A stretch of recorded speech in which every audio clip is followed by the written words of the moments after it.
High বন্ধুরা, আমি প্রিয়া বলছি। তো আমি ভালো আছি, আশা করি তোমরাও ভালো আছো। ভিডিওটা আগের থেকেই ছিল, তো ভাবলাম ভিডিওটা ছাড়ি।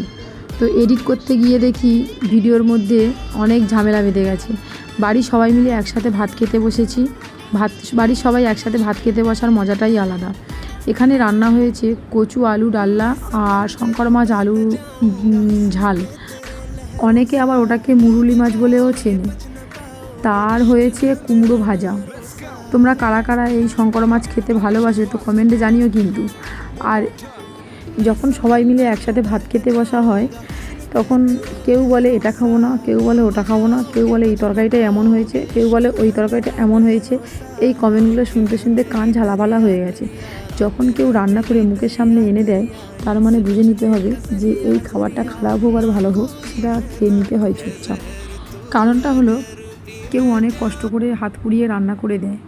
আর এদিকে দেখো, আমি একটা বড় কাঁচা লঙ্কা নিয়ে গাপ খাপ করে খেয়ে নিচ্ছি। এই যে কাঁচা লঙ্কাটা বেশ ঝাল ছিল, কিন্তু তাও খাচ্ছিলাম। বেশ ঝাল খেতে ইচ্ছা হচ্ছিলো, তাই খাচ্ছিলাম।